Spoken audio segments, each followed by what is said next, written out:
10-on-1, and I'm starting to really feel like the inner circle is going to be 90% New York. You've got Santana and Ortiz from the Bronx. You got the other group that came from, I think, Queens, or were they from the Bronx too? I don't remember. I don't remember either, but my God.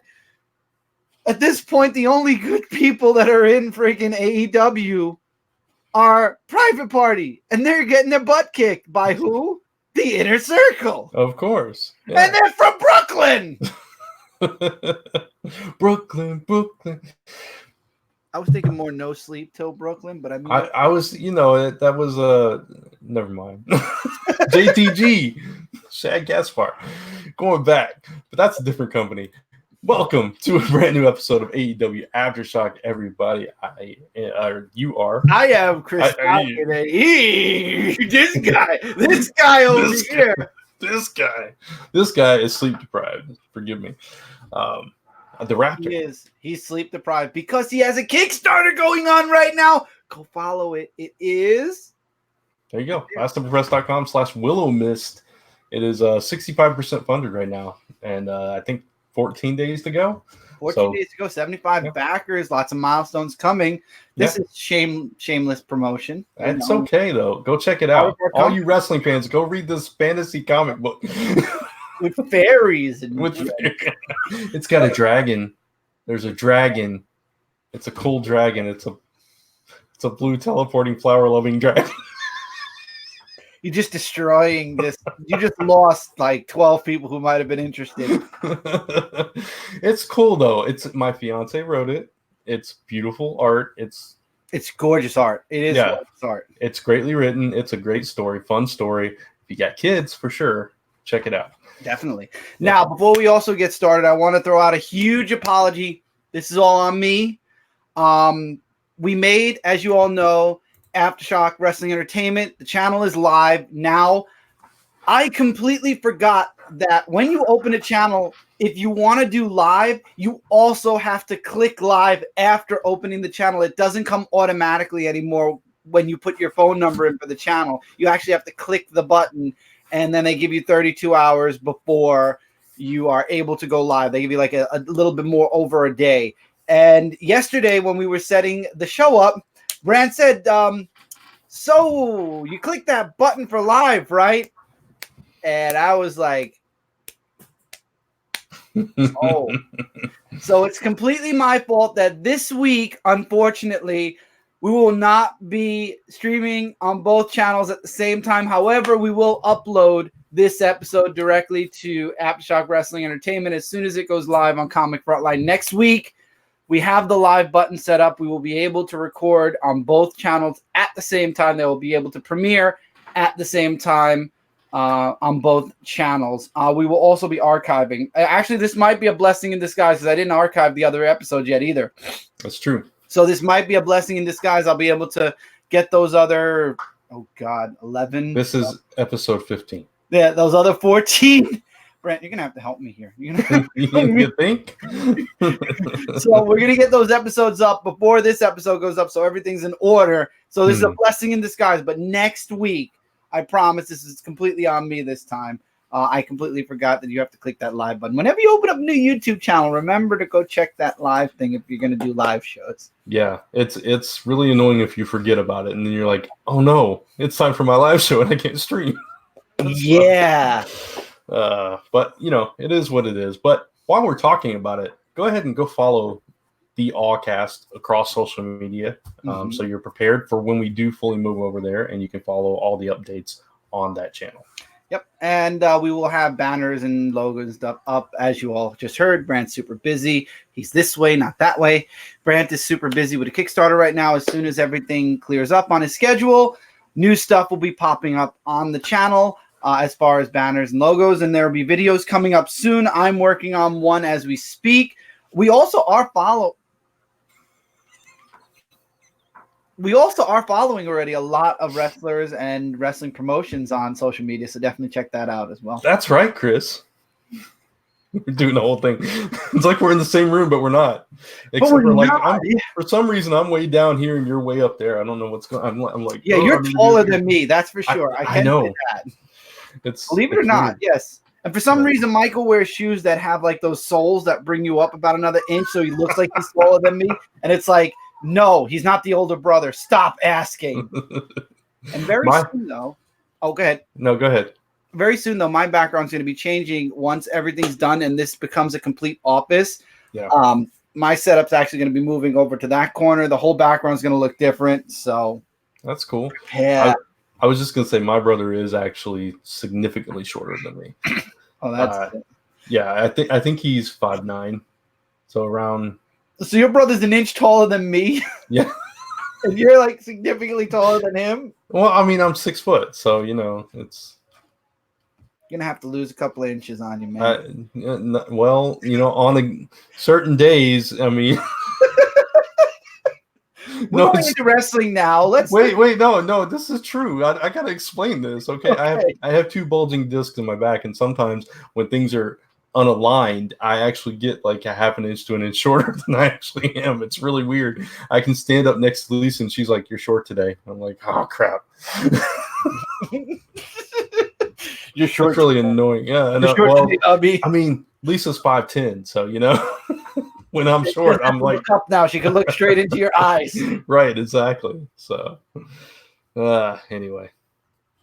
So with 5 minutes of all that out of the way, let's get into AEW Dark.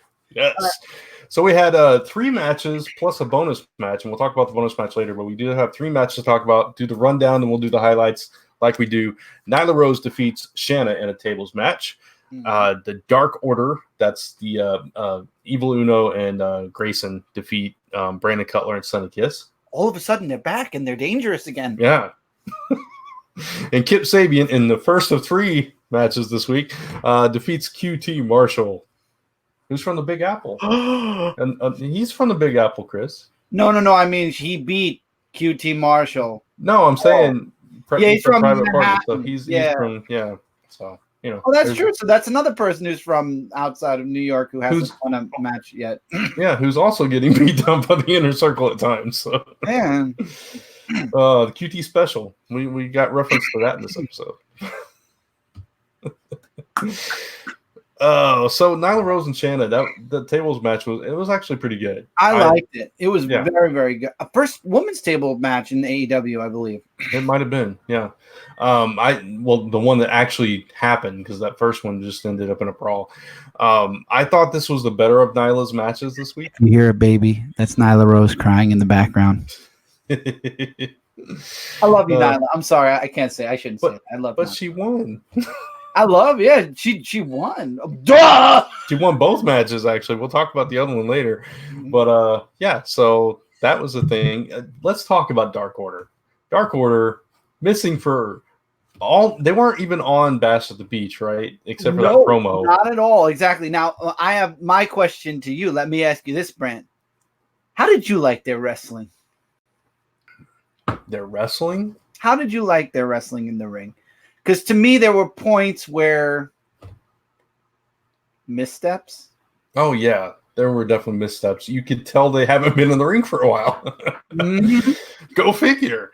I mean, this is supposed to be the big threatening problem in the tag division and AEW. Just saying. I'm just saying that what every AEW fan is probably saying right now is, why do we have Inner Circle and the Dark Order at the same time? That's true. And no offense, but I'm more threatened, and I'm not even in the ring yet. Remember that word yet. I'm not even in the ring yet, and I'm more scared of the Inner Circle than I am for the Dark Order. Well, of course. The Inner Circle is bringing half of New York with them. The Dark Order is bringing a bunch of creepers. Yeah, no offense. I mean, you saw those people that joined the Inner Circle. Those are the kind of people you don't want to walk down the street and have them walking behind you.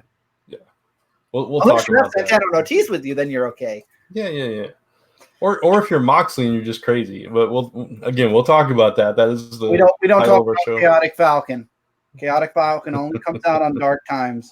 So is there anything else about this? I mean, Brandon Cutler and Sonny Kiss obviously lose. Can we talk about Brandon Cutler? He's so good. Why? He's improving. Why? Yeah. He's improved so much. Yeah, and I love the D&D theme. I do. Oh yeah, I thought it was hilarious that Tony Schiavone and Excalibur had this whole conversation on the 20-side die. Poor JR was just totally lost. He's so good. Why can't they freaking promote him correct? Give him a singles match against QT Marshall for crying out loud. And if QT wins that, they're totally going to promote him because he's the Exalted One. We'll see. No, that would be. He has potential. He does have potential, and maybe the Dark Order will bring it out of him. Shut up. They need somebody, Chris. I don't care. They need somebody. Well, Dynamite. There's a good hook in Dynamite. We'll talk about the hook. That's a better hook than Brandon. Leave Brandon Cutler alone. Let the man just be him. That freaking awesome D&D suit. Yeah, Sonny Kiss was good too. It's like Sonny Kiss is awesome in the ring. I mean, he's just Sonny's from Jersey. Is he really? Okay. Yeah. Cool. Well, there you go. It's close enough. Just 2 bridges away. Why not? Yes, we count that. 2 bridges away from Brooklyn. Hey, both Philly and New York count Jersey, right? So why not? It's one of those places. Yeah, it's kind of part of us. So we're going off the rails. I know, right? So let's Kip Sabian. Yeah, we'll talk about the bonus match, which I actually have a banner for the bonus match. This was not on Dark, but it was an extra match from Dark.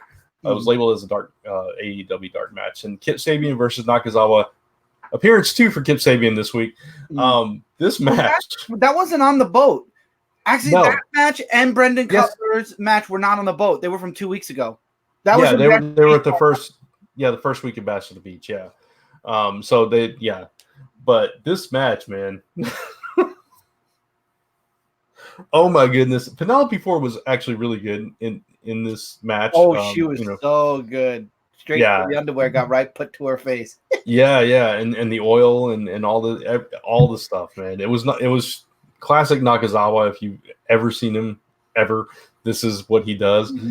I found it hilarious. The hilarious part of the match, the most hilarious part of the match was not the match itself. It was the commentary. Oh my God. It was so good. Oh man. JR just like he'd never seen this guy before, had no idea what was going on, even though he's seen him multiple times now. It's like, what's going on? What's he for? And Tony Schiavone's like, how do you take those off? It was like, baby, it's not the kind of oil you like, Tony. What do you mean? Like, oh my God, this commentary, this could not have been on TV. That was definitely the last match because of all the stains left on the ring. It had to be. There was so much oil. I mean, he was spraying. She was spraying it in his mouth. He was just like. It was a terrible visual. It was horrible. That's why it's a dark match. Oh man. If you haven't seen this bonus match, go to YouTube and watch this bonus match. To be fair now, this match was from the first part of Bash at the Beach. The other Kip Sabian match where he was fighting what do you call it? T. Marshall. That was that was on the cruise. And then he fights Cody on Dynamite, which we'll talk about. Which is currently this week, which was after the cruise. So technically Kip Sabian just was wrestling 3 weeks in a row. Yeah. But it's wow, I'm hearing a little echo now. It is very evident that Kip Sabian is getting a push. Is my point in pointing out that he did triple duty on programming this week. Because more? Okay. Yeah, it's good. And I don't mind that. I like Kip Sabian. I think he's good in the ring. He's got a good gimmick. He's got a good persona. And you add Penelope Ford to it, and she's got sex appeal. Yeah, got sex appeal. Plus, she's good in the ring as well, and she's great, like doing the Hurricane Rana off the apron and all that stuff. It's a good pairing, those two. Oh, definitely. Even though they're really dating, also. Yeah, which is fine. We're going to talk about the dating turmoil on Dynamite. I want to put that picture in my. If you saw the social media, I want that picture in my room because it's too funny. Well, let's talk about some AEW Dynamite. So we need that soundboard piece. Yeah, running down the night's events. Moxley brawls with the entire Inner Circle to open the show. The Young Bucks defeat the Butcher and the Blade. Oh yeah. The Young Bucks defeat the Butcher and the Blade. Nyla Rose defeats Big Swole. Sad. Cody Rhodes defeats definitively Kip Sabian. Britt Baker gives her heel promo that we missed. We'll talk about that for sure. SCU defeats the Hybrid 2. Say that 3 times fast. And don't forget the Dark Order little promo after that. Continuing. Dark Order little promo, and Jericho, Santana, and Ortiz defeat Darby Allin and Private Party. And we'll talk about what followed that. A private party. Yeah. Inner Circle private party. Exactly. So, Nyla Rose, we've already talked about a little bit, so I want to talk about that real quick, and then we'll get into the Moxley stuff. Yeah. I thought Nyla Rose was a little off in this match with Big Swole, but Big Swole was her best match to date. So it was kind of weird, right? She had a good stepping, Big Swole, but Nyla seemed off. Yeah, she did seem like she was misstepped a little bit, but still, Big Swole, man. Big just Swole like was we said in the beginning. Yeah, and like we said last week, Big Swole is, she's getting better and better. And every time I see her, I'm more impressed with her. And it's like when we first saw her, I was critical. It's like, man, she needs to be on Dark. And now she's proven that she belongs on Dynamite. And I love that. So, yeah, it was a good match. But, Moxley starts off by calling out the Inner Circle. And as we talked about already, go ahead. No, what? Oh, okay. That they added to their ranks. I hiccuped a little bit, so I must have looked like I was going to talk. I'm sorry. I was like, what? Oh, okay. He's got something to say. But yeah, so they added to the ranks. They brought in 5 more people. So Moxley's like 10-on-1. Okay, let's do this then. And then you see a huge brawl where security and referees and everybody has to come out to pull Moxley off of 10 other guys that are trying. How that happens, I don't know. The one thing I had a problem with during this brawl was at times Moxley would dive in and then it looked like he was just running out without having to be pushed out. It was just like, okay, let's go back in. Okay, I'm done. Let's go back in. Did you notice that? Yeah, I did a little bit. I was like, okay, that could have been a little bit better, a little stronger. But it was still, it was cool. It was a great way to start off the show. It got everybody excited. It's like, okay, Moxley's just going all out. He doesn't care. He's crazy. And it set the tone for that whole thing. So I would like to point out, though, I have started watching New Japan Wrestling. He does continue to wear the eye patch. That's cool. First and second, he continued with the eye patch in New Japan. That's awesome continuity right there. I love it. That's great. Hats off. I'm not actually going to take it off, but hats off to neither is Chris, to Moxley. My hair would poof. It's like literally poof. I got to get a haircut. Once I get a haircut, I need a haircut too. Yeah. My hat's still going to be on, but I do need a haircut. I don't need a hat when I wear a haircut. Yeah. Britt Baker. Let's talk about Britt Baker. Finally. Oh my God. And I'm glad. I think they watch our show. And I'm going to tell you why I think they watch our show. Because not only did we talk about Britt Baker and how they did Britt Baker spit in your eye there? Yeah, no, I don't know. I had something in my eye. You need an eye patch now. I need an eye patch. I'm going to be John Moxley too. It's sympathy pains for Moxley's spiked out eye. But I feel like they're watching us because every time we mention something, the next Dynamite, unless we're just so good that we know what's going to happen next, maybe we're getting that good. No, we're not. We're in tune, man. We're fans and we're in tune. That's what's going on. Exactly, because this week we were saying they cut her off. They ruined the good heel promo. And what happened? She comes on and tells JR, never cut me off again, and has an even better heel promo. It was so good. It was 10 times better than the one she was doing the previous episode. I mean, this was fire right here. And I was what's the word? Hating her, but loving it? Yeah. I was riveted by it. It was like, this is good. This is what I've been wanting to see from her. So this is perfect. I thought she delivered it well. She cut into Tony again, but that wasn't her focus. She cut into JR. She cut into Rio again. And it's like, oh man, this is offensive. I was part of the women's division. I'd be cutting into Rio. How many weeks now have we not seen? We talk about, look, I've got to be fair. I made fun of WWE with Brock Lesnar. I've got to make fun of AEW. Absolutely. How do you give somebody a championship, and then she's hardly, unless they're purposely doing this to kind of mock WWE with the Brock Lesnar. But at the same time, that's unfair to your women's division that you're copying Brock Lesnar to make fun of it. What about the women who want the belt? Right, and it's kind of funny. It's Brock Lesnar and Marco Stunt's body. That's basically what Rio is. I'm sorry. She's very small, very talented. Don't get me wrong. Very talented, and she finds a way to win all the time. But I mean, if she's not going to be in AEW for X amount of weeks, take the belt off. If this is by accident and not to make fun of Brock Lesnar, which I'm sure it's not to make fun of Brock Lesnar at this point, if she can't make it, put the belt on someone else. If what they're leading up to, and I will accept this if this is what happens, and even though there are other people I'd rather have the belt, they made such a big deal about Britt Baker, and she illustrated it right in her promo. I'm the one on the side of the trucks. I'm the one on the billboards and everything. That's true. That's true. If they're building that up to where she finally gets the title after all these months, and where you would think that she would be the ideal choice for their first women's champion just because of all the hype she had.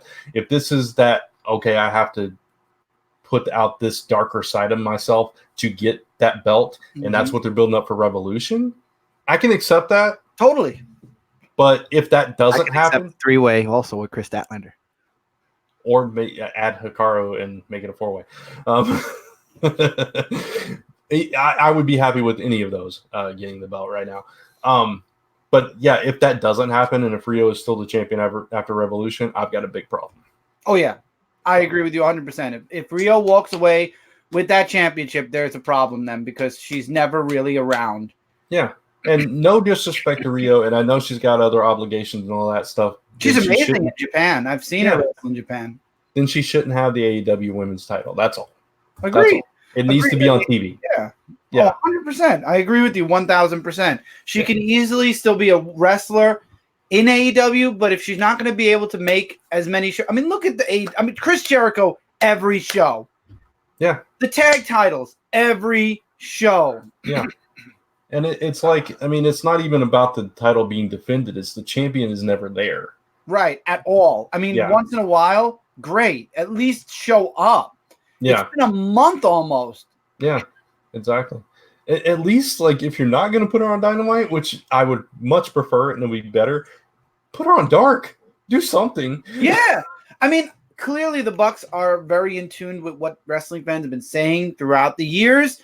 Of course. The one thing that all wrestling fans go nuts about is when Brock Lesnar wins the belt and disappears for an entire year. You think that the one thing, and Kenny Omega is way smarter than that. He's running the women's division. Yeah. You think the one thing they would make sure they don't do is the one thing that fans hate. Now, maybe they're going to say, oh, well, it's the women's title. We care. I care. Oh, I would like to see the women's championship, around every once in a while. And I know a lot of people complain about AEW's women's division. It's not as strong as it could be. I think it's pretty strong. It's getting strong. It's getting strong. They're bringing in the right people to have the right matches finally. They stumbled a little bit. They were trying to give a lot of people a chance, and that's commendable, right? Of course. Some of them aren't ready.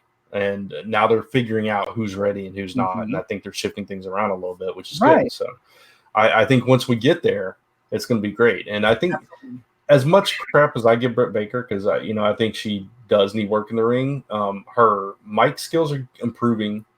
I'm sure her in-ring skills are improving every match she has. And I'm sure she's training and practicing and everything. So I'm willing to hold out and see if she can deliver and be, I want to see her, rise up and challenge for that title, because that's absolutely what all this has to be leading to. It has to. Yeah. But we spent enough time talking about that. So let's move on from that. And let's see. Let's talk about the Young Bucks and Butcher and the Blade. Yeah. Oh, that was my favorite match. That was one of my favorite matches. That was actually the favorite match of the night for me. That was the best match of the night. I loved it. Agree. Yeah. That was a good match. I mean, the Bucks were on point, and both the Butcher and the Blade were really good too. They're from Buffalo, by the way. I just remembered. They're from Buffalo, New York. Wow. And that's another faction. You have MJF and the Butcher and the Blade. Well, I don't think MJF and the Butcher Blade. I think first of all, he pays really them. A faction. Yeah. So but not only that, I feel like MJF is focused on one person. It's not like the faction's looking to take over AEW. He's just looking to say, hey, Cody, you're a piece of garbage, and I'm the best in the business. Yeah, that's true. That's true. You're right. Butcher and Blade, they did not deliver. MJF paid that pouch of money, and they did not get the job done. So I don't know what's going to happen there. I mean, he could threaten the Butcher and Blade. I don't think he's going to get far, even with Wardlow. I mean, Wardlow, he's strong, but I wouldn't stand up against the Butcher. You know what I just realized? What? We did not see the Nightmare Collective. No, we didn't for a couple of weeks. We haven't. Yeah, we haven't seen them for a couple of weeks. Yeah, interesting. Okay. Oh, I'm sure we'll see them soon. We haven't seen them since the reveal of the guy nobody knew. Yeah, exactly. Too many factions. That's my main complaint. That's a good thing, though. They're kind of taking, they're not taking them fully away, like shutting them down, but they're giving them time. They're giving everything space. You're right. It's like when it's a inner circle heavy week, you don't see the Dark Order or the Nightmare Collective, and vice versa. It's and better the Nightmare Collective's more focused right now in the women's division, I feel, also. So it's kind of more focused there. I would love when AEW Dark goes to TNT. I would love if the underlying story of AEW Dark was the Dark Order. That would be perfect. It fits. It would fit so good. Dark Order on Dark, Inner Circle on Dynamite, and then you could have the Nightmare Collective floating all over the place. Yeah. Then it fits. It would. Oh my God, Brand. That's brilliant. Perfect, right? So perfect. I didn't even think of that until you said it. I did. I mean, it just came to me. It's like that would be the perfect fit. Then perfect. Yeah, it's almost like having a Raw and SmackDown kind of effect. Mm-hmm. So you got one faction that's the bad that's against AEW here, one faction there, and then when you have the pay-per-view and they're both together, oh my, that's when it gets explosive. Yeah, exactly. So there you go. That idea is gold, man. Come on, we just doling them out. Yeah. I'll tell you right now, if Matt, anyone who's watching, Nick, if you watch our show and you're listening to what we have to say, somehow put the word chaotic in your next live event in Dynamite. Just put that word in there. Just let me know you watch. I'm just curious. It will not change the format of the show or the way we talk. Just somehow fit the word chaotic into your talking somewhere. It's going to be funny if just coincidentally they say chaotic comes up. That would be funny. I really want to know if you guys watch our show. You don't have to promote it. I don't want to promote it. Just somehow fit the word chaotic into your talking somewhere, somehow. And I will. They're totally going to do that, Chris. I mean, just somehow. I mean, it was chaotic. It was this, one would say it's chaotic. Even in being the elite. Even if you put it in being the elite, I watch Being the Elite. Put it somewhere. You could be like, man, he was flying through the sky like a chaotic falcon. Look at the camera. That's all. I'll get it. Get it.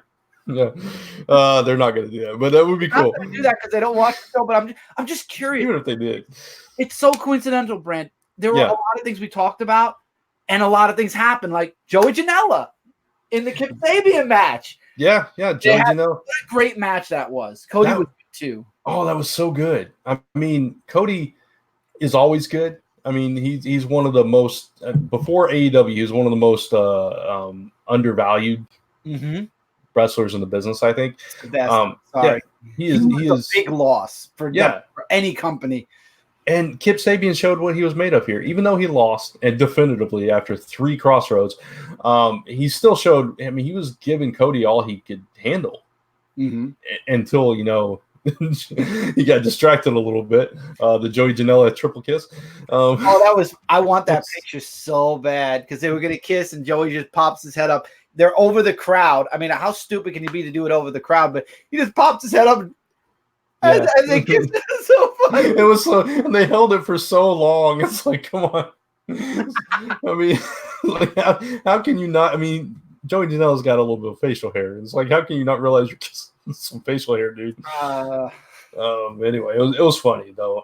Going back to the Young Bucks match, we didn't talk about what happened after it, which is they were attacked and beat down, and they got saved by Kenny Omega and Adam Page. Oh, yeah, but Adam Page kind of was like, just hold my beer, boom, and goodbye. It was awesome though. It was like Kenny comes in and cleans house, and then Page comes in and just like takes him out and just walks out, and it's like Omega and Page just kind of showed the Bucks up in a way, even though that wasn't Kenny's intention. It was definitely pages. And it was like, you can't handle your business, but I can while you hold my beer. It was like, okay. I didn't even think of that until you mentioned it just now. They're basically saying, hold my beer to the Young Bucks, that they're going to take care of it. Yeah, exactly. Wow. I didn't think of the symbolism there. Yeah, a lot of symbolism there. Then you follow that up with being the Elite, where he's having all this inner monologue about I'm trying to get away from the Elite. Now I'm tag champs with Omega, and what's going on? And I got to do this meet and greet. Why am I doing this? It's like, oh my goodness. Oh no, I think the biggest shot between the legs was when the Bucks were having the interview, and Kenny Omega shows up and says it's going to be a 4-on-4, that they're going to get like a 4-man tag between the Young Bucks, Kenny Omega, and Adam Page versus the Butcher Blade and any team of their choice or any two people of their choice. And Adam Page walks in and goes, hey, did you know they make nameplates for everybody for these tags? I was like, look, here are your names. Here, hold on to those for a while. You might need them someday. You might want them. You might need them someday. Kind of like giving them a little shot of, you ain't going to be putting them on these belts anytime soon. Matt's face was just priceless, like, thanks. And then Kenny's just sitting there going, Kenny's the poor guy in the middle, like, oh, yeah. It's like, yeah, you totally will need them someday. Maybe someday. Yeah, you will need them someday. No, they're not going to be forever. No. Oh my god, it was so good. If you guys are not watching Being the Elite, you gotta watch it. It adds so much. That was the interview on Dynamite. Oh yeah, it was the interview on Dynamite. You're right. It was the backstage. I'm not used to backstage segments on Dynamite. Right. They don't happen that often. But yeah, but still, Being the Elite adds further context to different things. So it's definitely necessary for the full story. I think. Oh, absolutely. I think it enhances. That's what I'm saying. It's not necessary, but it enhances. That's what I'm trying to say. I feel like it isn't necessary, but it is, because it's so good and it connects so well. It just adds that next level. Yeah. Oh yeah, and I love their opening segments making fun of something. Yeah, like yeah. Girl, you call Marty, right? Yeah, we got him. Offer the book.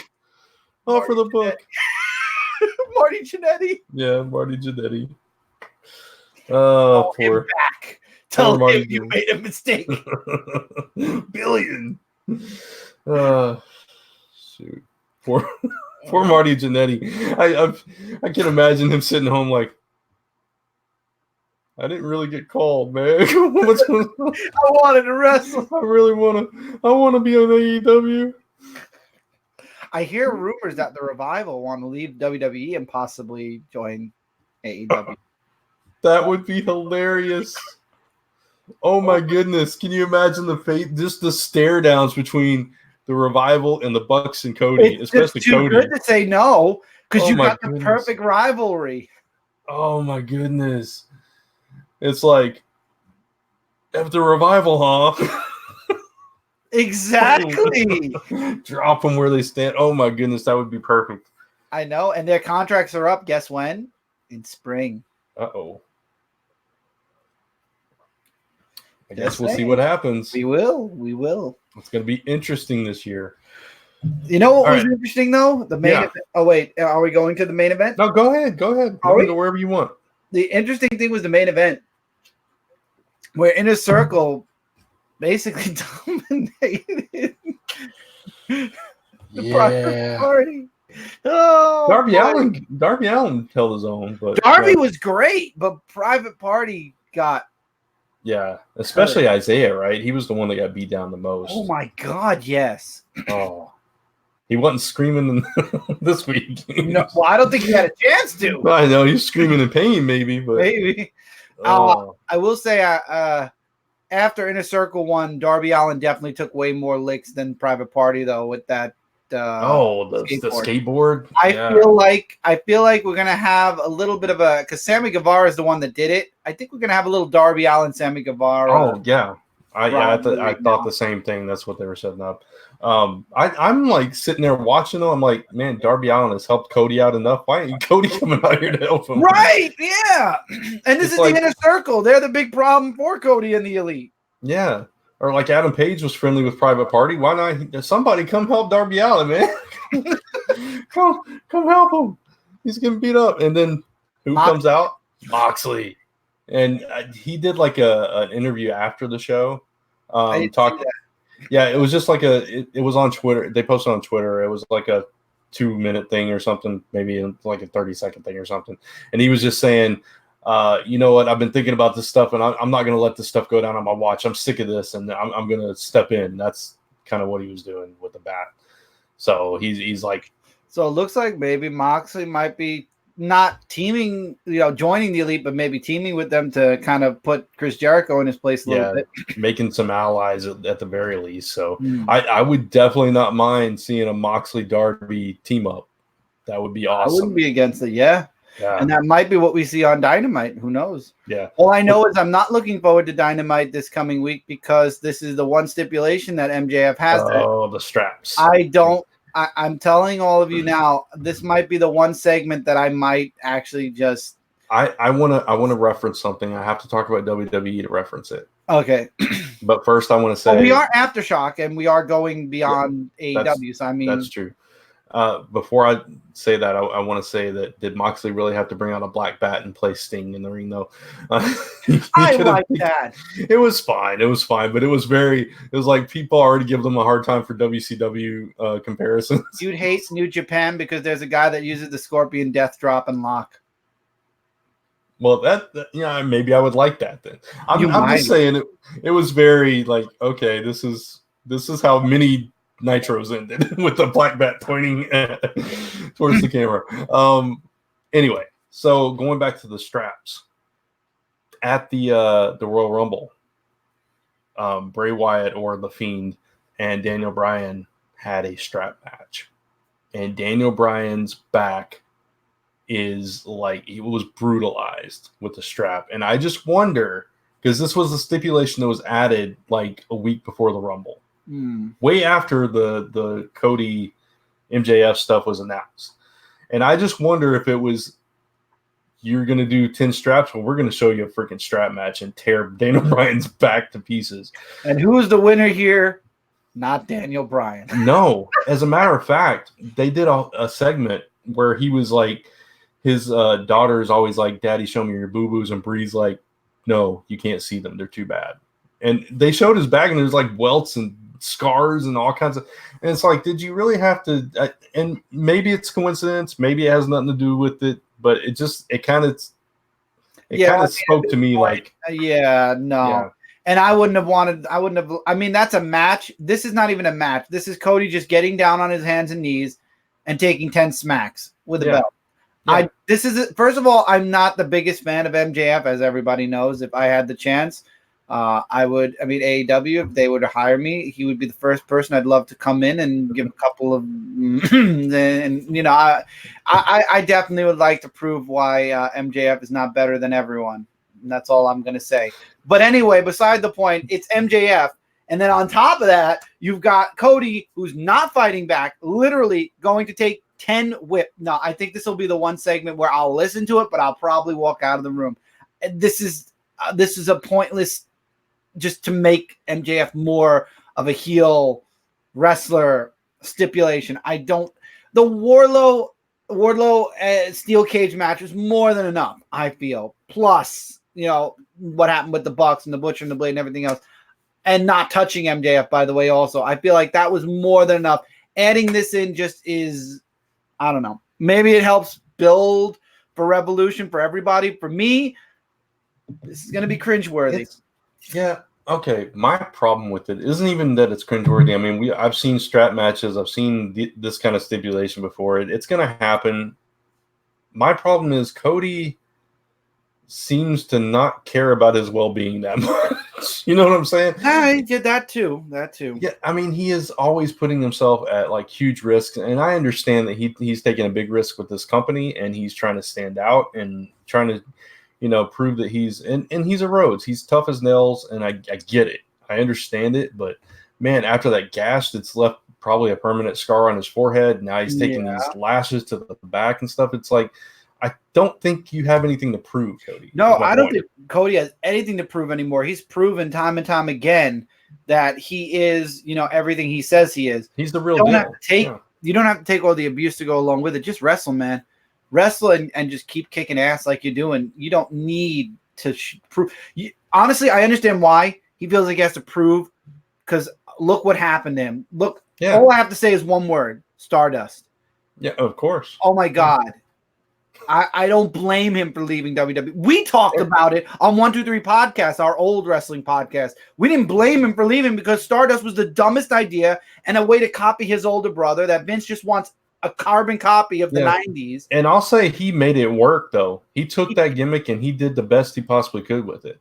But it was a dumb gimmick after a while. It died quick. They had gold with him before that.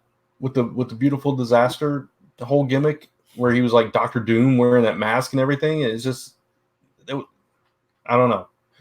I feel like you have nothing left to prove, Cody. You've proven yourself. Now just continue to be the best wrestler you can be, period. You don't have to take any more abuse. No. Seriously. I'm sure that Brandy tells him the same thing.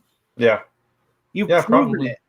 Yeah. The Bucks and Omega probably tell him the same thing too. It's like, Kenny Omega went into a freaking spider web of freaking I know, right? barbed wire. Yeah. And he didn't have to do that either. Neither is Moxley. None of them have to prove themselves to us or to viewers or anybody. I At this point, if anybody questions Cody Rhodes, that's on them. I think Cody's proven he is everything he says he is, and he goes beyond that. To go way beyond that and to throw caution to the wind with your body, you don't have to do that anymore, Cody. You don't. Yeah. You've proven yourself. Now just wear that. Somehow get out of that stipulation and get that damn belt around your waist. Yeah, he's got to figure out a way. There has to be a way to get out of that. Yeah. I'm sure there is. It's easy. MJF threw in the towel. He didn't lose. Yeah, that's true. So let's see. Is there anything we missed or we want to cover? You mentioned the Dark Order thing. If you want to talk about that. The Dark Order thing. Yes. SCU. Yes. They won their match, and then the Dark Order decided to make an example, or Evil Uno decided he's going to make an example of Christopher Daniels because he turned down the offer to join the Dark Order. So they said when SCU at least expects it, one by one, they're going to dismantle SCU. That is a good angle. Way better than what we've seen so far with the Dark Order. The first person that actually said no to joining, and now they're going to make his life a living hell for it. That is a good angle. If it was believable that collectively that whole group could take any one of them individually or collectively. And I don't think they can. I like the rivalry. I like the back. Obviously, it's never going to be a fair fight. You know that. So it'll always be like all against one. So that's why it's believable. But I think this is a perfect time to redeem Christopher Daniels also because he's been on a losing streak, and I think this will be a way to elevate him back to where he was back when we first started watching him, Yeah. You know what? It's a twist. And what if Christopher Daniels is the Exalted One? Dude, his nickname is the Fallen Angel. Wouldn't that be perfect? I don't know how to process that. I know. I'm just thinking about I don't know how to process that. And if you think about it, Kazarian and Scorpio have basically become a tag team on their outside own. Exactly. And all he's doing is walking out with them. I mean, what if it was all a ruse? The back thing was, it would be perfect. That would sell me on Dark Order right there. That would definitely put Dark Order over for me. Finally, that would be the thing. Yeah. Oh, yeah. I just blew your mind, didn't I? You did. Because, I was thinking Broken Matt Hardy. You're talking like Christopher Daniels. That's a twist out of nowhere. He's done that kind of persona before. Like, not cult. And to be honest, SCU, right? How old is that faction? It's pretty brand new, actually.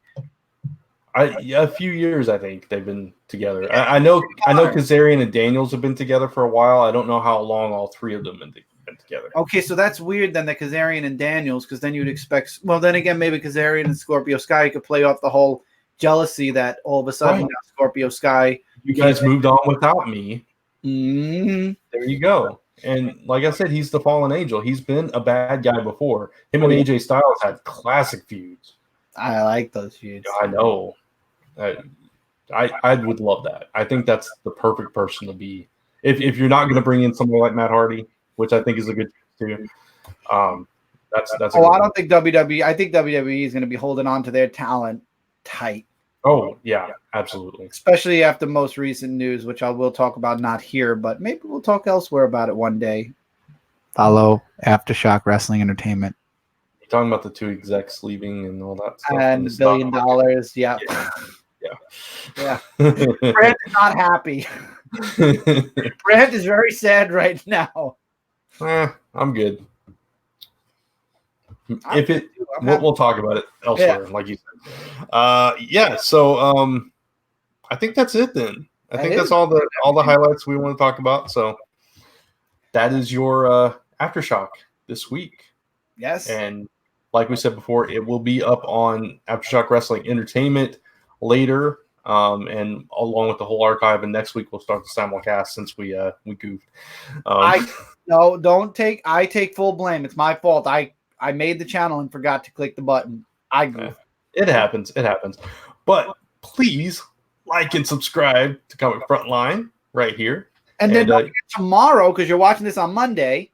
Yes. Tomorrow night at 10 p.m. Eastern, we will be doing Comic Book Weekly right here, where we talk about top 5s, comic news, and way more. Yeah. And I guess that's it. So here's that. I was about to do that myself. Thank you. Sorry. Okay. You're welcome. No, that's good. So yeah, hit the subscribe button above Chris, hit that notification bell above me, hit that like button down there to let us know you like the video, and then check us out across social media. And then come back next week for a brand new episode of AEW Aftershock. And keep an eye out for Aftershock Wrestling Entertainment. Big things coming soon. Way soon. There you go. Did I cut you off? Yes, you did.